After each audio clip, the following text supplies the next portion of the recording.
me. Anyway, there you go. Any questions? Yes.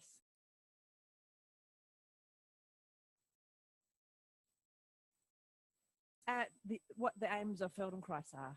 Yeah. So you'll have your own personal motivations and aims, and they may be congruent with what's offered, as it were, but from the perspective of what Feldenkrais aims for. Yeah. And it can come out of your experience, like this is what I've experienced, but it's more from the lens of the method. Little things, yeah. If it's a big thing, you're going to have to write little.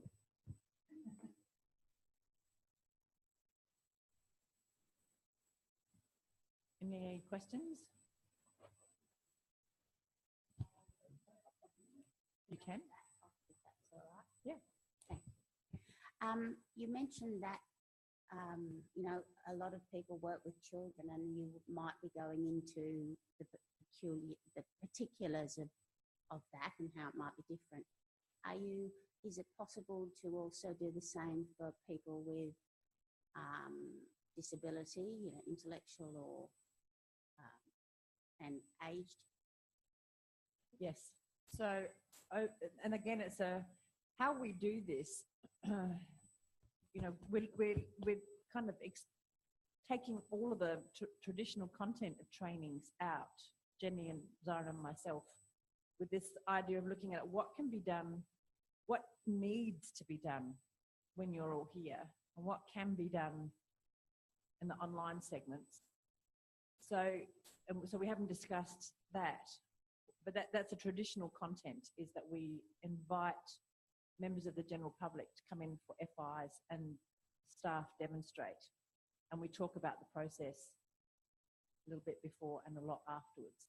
And we try to demonstrate the full gamut of practice as we know it. Like, obviously, as I said yesterday, where you take this practice is hopefully even broader and deeper. So we do try. So we can't guarantee that there'll be every minority group or disadvantaged group or whatever, but we'll try. Yeah, that's a long answer to a short question. Yes. Now, however, what I said about the online stuff, it may be that we would put a series of FIs up on the knowledge base. This is a work in progress. I'm looking at Jenny to see what her body language is saying, whether that's a good idea, because that might be something that's really useful. Do you need to be in Melbourne? And this, we see this time as really precious. Could we actually make use of the time in between where you sit and watch, and then we can discuss it on a group? Like, do we need to be physically together to do that? My initial impulse is that that's actually something that we could do online. Maybe, to save the precious time here, because I don't need to see your responses to my FI. Well, maybe I do, but. Pardon? Yeah, going. Well, I think in terms of watching FI, sorry, I just finished my thought, sorry. Watching FI, as you probably, I haven't talked to you about how you watch FI, because it can be an awful lot like watching grass grow. So watching it on video is actually quite a good thing, because you can have breaks and you can stop it, and you can lie on the floor and imagine what it feels like, or do it. And so you can actually interact with watching an FI a lot more. So I'll go to Julie first, because I cut her off. No, I'm sorry, I cut you off.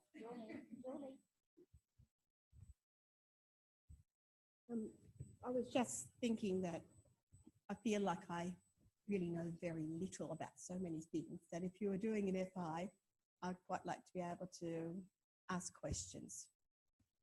That's, yes, easier in real time than it is online. We could have a discussion group then, could be. So it would be a real-time discussion. Absolutely, but discussion groups have a lot of other things as well. Well, for me, they do. They can go off in different directions. Bring it back to that question can be harder. You can feel intimidated by somebody who clearly knows something. There's a lot of dynamics that go on there. It'll be an experiment, won't it, to see how the discussions go in the small groups online. And the skill of facilitating, and you as participants, your skill, it is a slightly different skill to face-to-face. Well, yes, it'll be an adventure. If it doesn't work, it doesn't work. but we'll treat it in an FI kind, an ATM kind of context of taking it slowly, keeping it simple to start with, reversible, what feels comfortable, getting feedback, how did that go, and then we progress. And like that. somehow encouraging participation, because it can become really loaded by people who are very comfortable. That's right. In that space. And I'd like to think that the skills that Jenny and Zoran and I have in terms of working the room face to face, somehow there's something that's transferable into the online. I mean, obviously I have to work in an online environment a lot at uni, but that's with a bunch of 18-year-old recalcitrants who I clearly have no respect for currently. I've got about 3 weeks to generate some respect. Otherwise they'll sense my disdain, which is not a good thing because it becomes vicious stuff. Anyway. Any other questions before we launch into ATM? Kevin.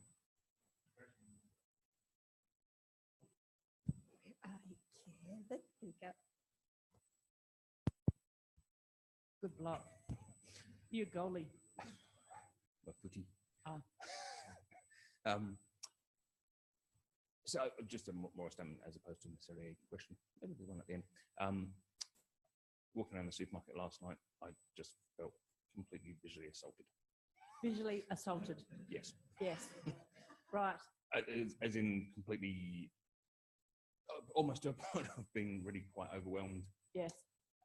It was just marketing bright lights, just trying to actually get through the whole shop, as obviously it's planned, but you go through the whole shop. It actually, as I said, just felt like a fairly large assault on the senses, and it was quite pleasant to walk back out to a dark car park. Yeah. Then drive home. Yeah. But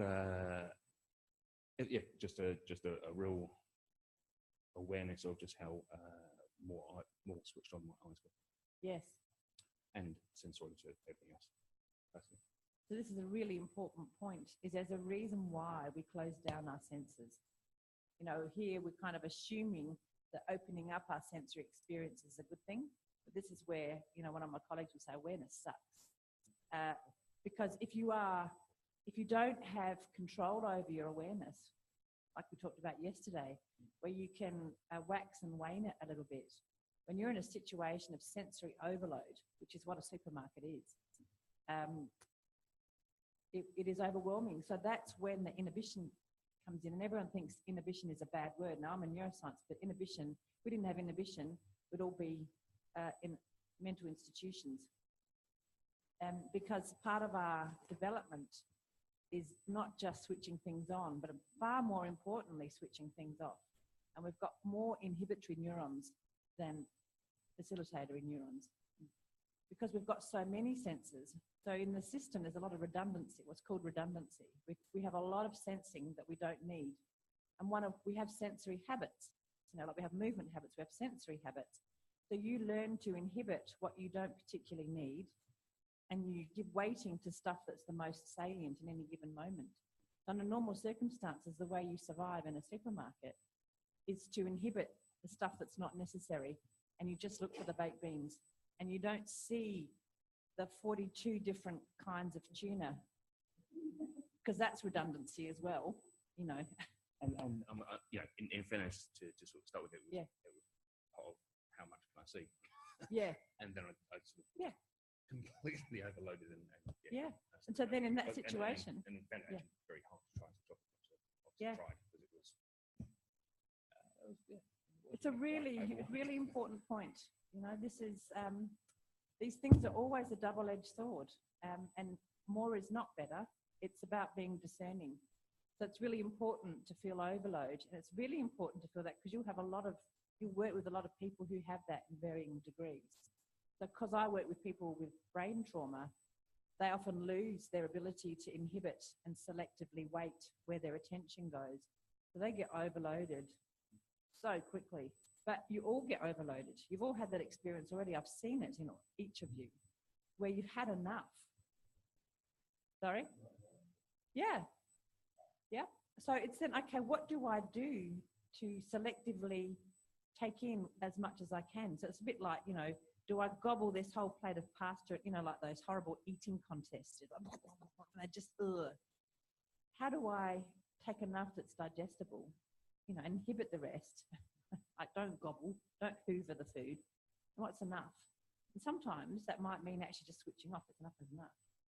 There's a great book called Quiet, How to Survive in a World That Won't Shut Up. It's a really good book because, you know, as I've confessed to you, it's an introvert's book. I can't tell you how many of my bastard friends gave it to me. So one of my friends, he gave it to me, and then 2 months later, Zoran gave it to me, and it's like, you're a bunch of bastards, you guys. Like, well, see, I did because I didn't understand introversion really well, and my son, my biological son, is he really struggled at school because of exactly what you're talking about, Kevin. He could not filter out stuff, and he would overload. So it was like a little ticking bomb in the class. He couldn't, you know, that big group situation in the school, and he just couldn't filter the stuff. Talk about me being unaware. It took me a long time to figure it out. Of course, you know, it's a bit obvious that when there was group activities in particular, and of course, what's the teacher's strategy? They'd send him to the principal's office. That was his reward, actually, because it was quiet. And he could process then, he could get on with his work. And of course, he loved the principal, who was a beautiful man and was really kind and gentle and quiet. So there was no incentive for him to actually learn to process. You know, in grade 2, he coped better because he had a teacher who was really marvellous. This, you know, lovely young man who, after lunch, he would dim the lights and all the kids would lie down and he'd just play the guitar or do relaxation or something like that. So Eddie didn't have any spin-outs in year 2. But every other year of his primary school years, he'd have a spin-out, and I'd just wait for that. Susan, you need to come in. We've got serious problems with your son. He'd die a million deaths if he knew that I talked about him all the time. He read the book as a 19-year-old, and he felt so validated. And then he gave it to all his computer nerdy friends to explain to them why they didn't particularly like parties, because they're the generation who likes parties. What's wrong with me? I don't really like them. Now he likes them.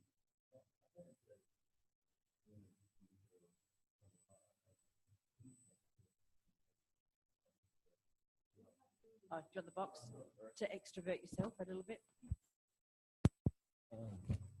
What was I saying? As an introvert. Yeah, I think as an introvert, it gave me sort of, I wouldn't say an excuse, but a reason. It's like, oh, I can just call myself an introvert. But I think it didn't actually tackle, the book itself didn't tackle, I don't know, some of the other underlying things. Okay. So, yeah. The next book does? Oh, does it? Oh, what's Okay. the next book called? Uh-huh. Uh-huh. Oh, okay. Oh, that's cool. See, I can only read it as an extrovert, you know, where it gave me a window into the weird world of you guys. Quiet book. Yeah, quiet. Yeah. Yeah. And it really helped me because my current, sorry, Jenny's said this a million times, my mission in the last couple of years is to cultivate introversion. Like, because it's very hard. If you're an extrovert, you're reliant on everybody else. And now I'm in a space where, you know, kids have grown up, moved away, blah, blah, blah, whatever. How do you be comfortable with yourself? So for an extrovert, that's diabolical. And that's what she doesn't speak to, the problems of being an extrovert, because she's sort of busy saying, well, you know, you extroverts, you rule the world, and, you know, we're the oppressed minority. Kind of steamroll people who are introverts as well, because they need time to feel safe and unwind in a space. Yeah.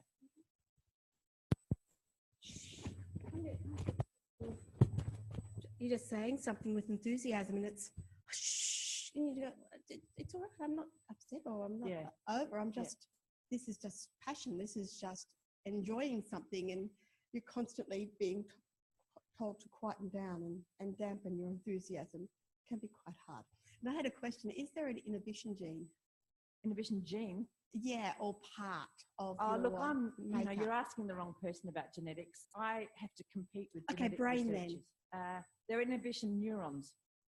So there are nerve cells that fire to make something happen, and then there are a whole bunch of nerve cells that stop something happening from those ones that facilitate. In a particular part of No, your they're brain? all over everywhere. Are they equal? No, Ones there's that more fire- inhibition. There's more inhibition interneurons than there are facilitation ones. So there is inhibition then. Has to be. Yeah. Has to be. Otherwise, you are schizo. You're everywhere. If there's no, everybody, in West, it's like, oh, no, let go of your inhibitions. I'm sorry, but if you let go of your inhibitions, you are mad. You're mad. You go mad. Socially Right. unacceptable, at least. What? No, you can't function. You cannot function. Is the base state, if there is one, inhibition or disinhibition? No. So they're Oh, both- no, there's a big question. I need to think about that.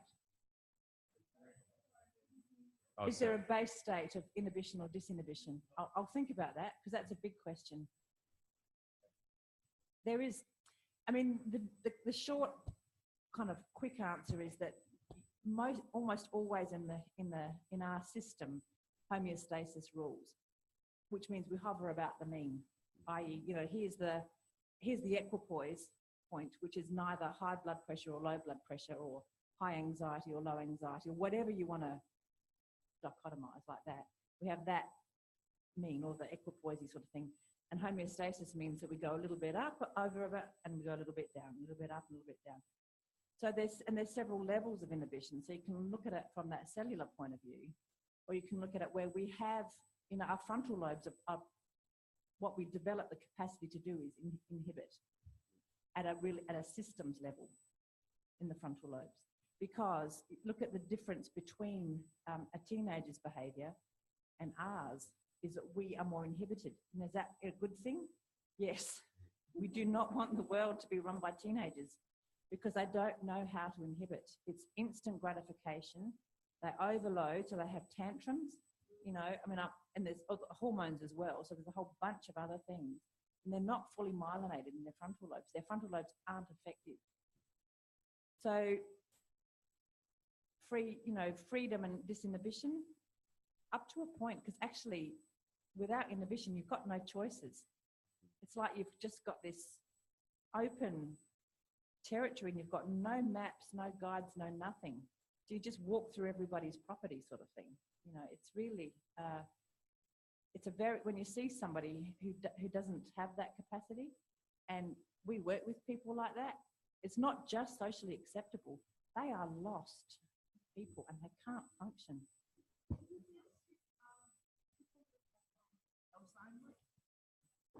Thank you. Alzheimer problem, they would be. They like can that? be disinhibited because they can lose those functions, particularly the frontal lobe. At that systems level, they can become disinhibited because they can't make a reasoned decision. They can't take in information and logic it through. And also there's a primary disinhibition problem as well. But there's also at that cognitive level, they can't reason through. So there's a whole, it's very complicated. It happens at many different levels. So would you say that is peripheral level? What do you mean by Peripheral level? nervous system, like muscle sensor, or like a bit haywire as well? The sensory part is damaged, perhaps? They can sense things. You're talking about in Yeah, dementia. once they lose their mind at that level, they cannot locate things, so they can't locate their joints. The sensors are lost. It could be. Look, the thing with dementia or any kind of brain injury depends on partly how much damage and how much or degeneration and where in the brain. So there's not actually a simple answer to that question. It depends on where the degeneration is. So that's Okay. yeah.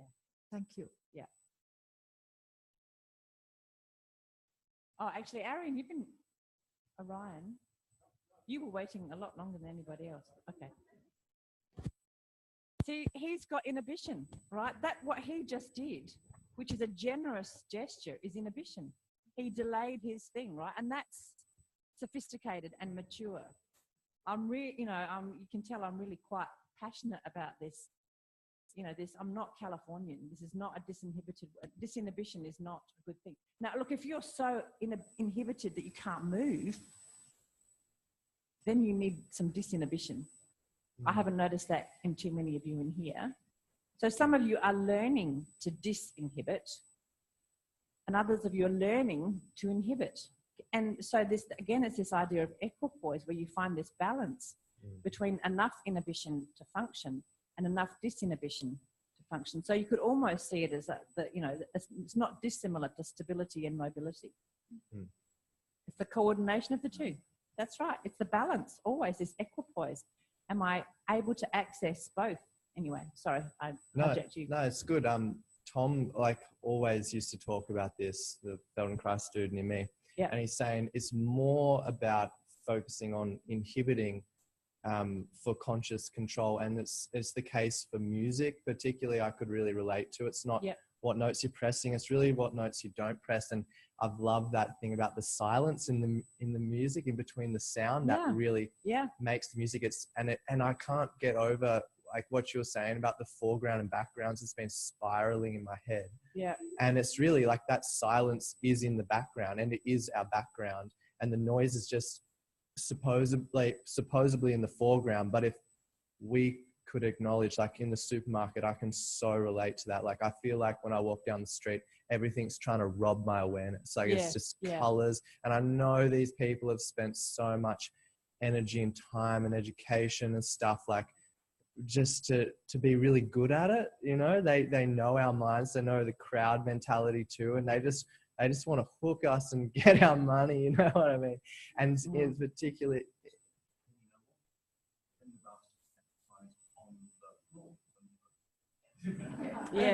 That's right. Every direction. And that's on the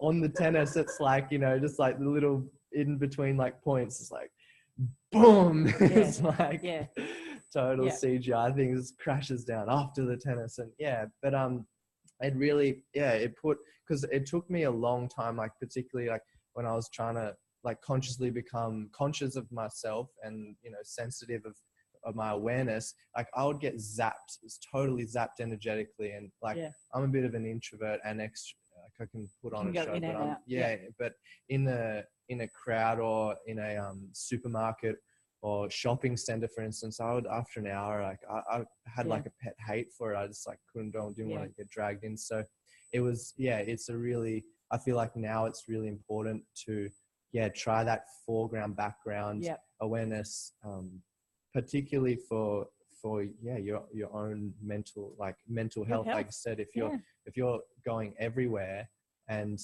I can, like, really relate it to these eye movements, because my eyes keep wanting to jump from one thing to the next, and it's kind of like doing it with your mind and not jumping from one thing to the next, but having a more just panoramic view of display. And then at the same time, within that, if you're there, you got to be there for something. Just have like that mild, like, one-pointed awareness. All right, I'm getting the baked beans. Or that's right. That's the detail. Actually. But like that, that just oscillating that background, that silence is perfect. And the supermarket is you're absolutely right. We are being manipulated. I work indirectly a little bit with the marketing people at my uni, and is that what you do? And they get, they've got gear that we would love to get. They've got this gear that they put on people's eyes so that they can track people's eye movements as they go through supermarkets. So they know exactly where, spatially, what color, how to foreground it and background to get your attention without you knowing it. And it's all incredibly scientifically done. They know it. So they'll advise the supermarkets how to set up a display, because they've put 100 people through with these little goggles. Now, we want the goggles to use for people who've had stroke who don't scan. We can't afford to use them. These bloody marketers, they get so much money. They can do the research for marketing. We can't do it for disability. Companies have to pay for which shelf they want to be on sometimes, because if they get the right eye level, it's like, right. So, this is what we're doing in here is a science. We're really unpacking a science of attention that those jolly old, those jolly people. Sorry? Yeah, yeah, that's right. Yeah, it's kind of exposing them. Kevin, the box matches your shirt, so you just have to hold it. Surely that would be part of the reason why someone would do varying degrees of classification of drugs. Drugs? Going all to your Sure. inhibitions and all to your senses and sensories and Yeah. many other things. But Yeah. I mean, beer goggles is a real event, isn't it? Yeah. And, you know, you see things in a different way and you are disinhibited. I mean, alcohol is a depressant, so it depresses inhibition, actually. It's not the other way, you know. And then, yes, the hallucinogenics, well, that's just what they are.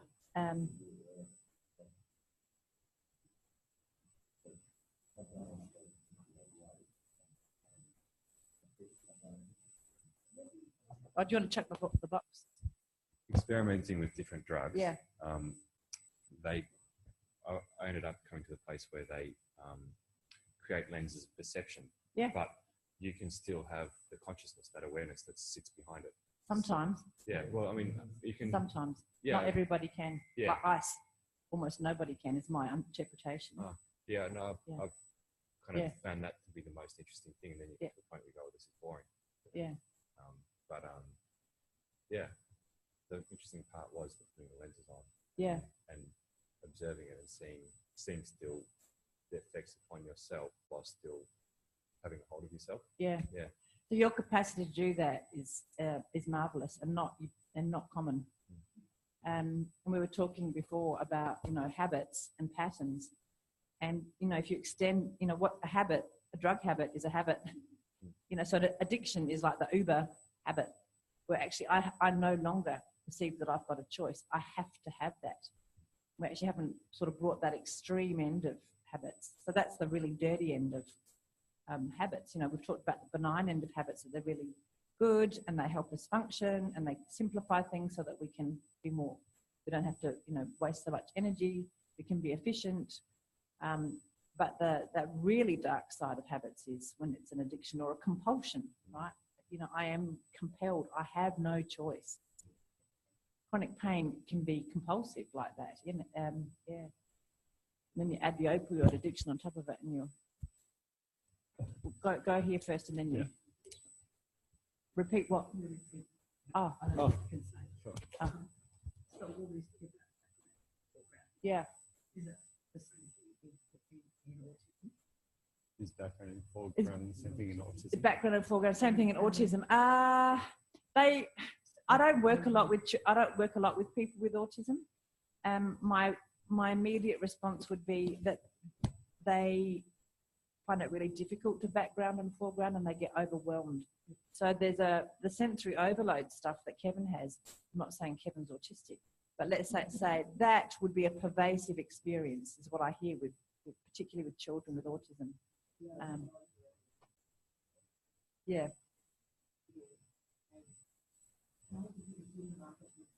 Yeah. Yeah. IGAs. Yeah. Yeah. Yeah. There's visual clutter. Yeah, but there's not the people. Yeah. Yeah. Yeah. Yeah. It's part of it. Part of it. There's a whole bunch of other things about their perception. Well, the perception, not the vision, the perception. Yeah, what the sense they make of what they see, particularly in terms of facial cues, social cues, that they don't necessarily have the ability to perceive, i.e. make sense of. If you do this, what does that mean? Or you do this, what does that mean? Well, we know we learned it before we even knew we were learning. They have to learn it explicitly. Okay, so Sue, when I do this, that means I'm cross. Feel that. And I'm like, okay. You know, so, Sue, when someone's talking to you, you need to look at them. So they have to learn all this explicitly because they don't pick up the cues that this is doing this and doing this is not, you know, whatever. They can just go, means like just lose it in the supermarket because of overload. the lights or Yeah, yeah. whatever it is that they Yep. happens. Yep. So that's part of that. Yep. Background and foreground. Yeah, no, So if you yeah, could the teach ability them to that. attend and not attend. Yeah. To weight what you're attending to. Yeah, and inhibit stuff that's extraneous or redundant. So is that almost like a brain injury? Well, yeah, autistic kids don't have, the same kind of wiring that we do, let's say. I mean, nobody knows. One of my friends tells me it's a gluten intolerance.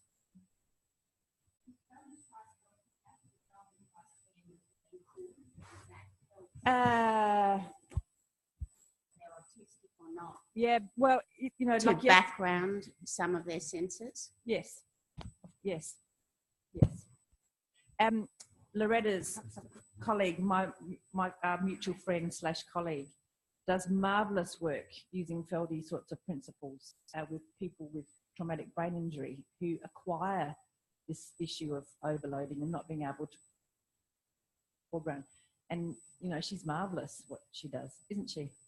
She's really marvelous. The way she just quietly, experientially, kind of scaffolds people's capacity to do this sort of stuff, to manipulate their attention and make choices about what they attend to, coupled with the breathing and stuff, so that, okay, can you, she does, absolutely. And starting off and using different environments to do that. She's very creative. What's her name? Should we give her name? Jan Rowland. She's a speech pathologist. She's marvelous. Yeah, do you want to check the box? But in terms of brain injury, she's quite unique in her approach, and I think I can see that now more so with the Feldy stuff, because a lot of people would approach it from a perspective of working on thinking skills or reducing the sort of looking at the brain injury and reducing it down to say a memory issue. But I can see how Jan, and going on from our discussion about yesterday, how she takes the Feldenkrais and uses it in a world where it's not really used as a modality to really enhance what she does. Yeah. And you can see it in the results. So yeah, I'm a fan. Yeah. I'm a big fan.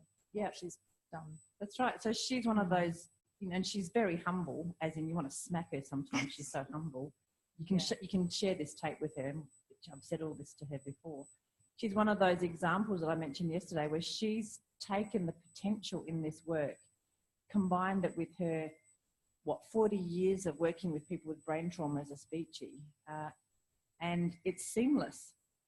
So the way she works, it's not like she's applying the Feldenkrais method, it's seamless with all the other things she's done. And as Loretta said, the results are kind of there to speak for itself. So this creativity that she's had. Now, does she put a shingle up as a Feldenkrais practitioner? Not always, doesn't matter. Like we're not into, what we want is people to be restored, in that sense restored. Restore is not always a word we would use, but somehow their potential can be explored and manifested. And she does that by, and she sticks to function. She starts from self-awareness. Yeah. And I think that's, I can see now why she does that. Yeah. And she's talked to me about Feldenkrais, but just even doing the week and a half here has just given me a complete understanding of how she approaches the work from a self-awareness perspective. Yeah. And then the other stuff comes from that. Yeah. That's really beautifully put. That's terrific. Well, who knew that we were going to have this little exploration this morning? Thanks, Kevin. That was a little box you opened, wasn't it?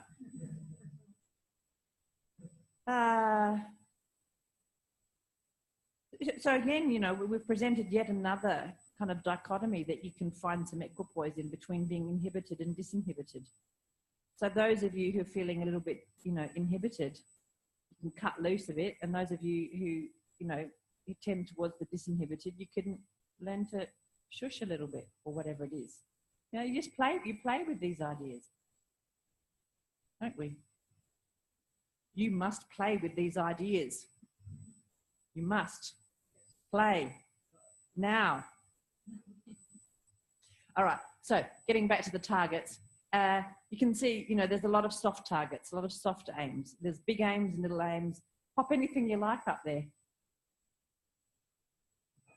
And now we'll do an ATM.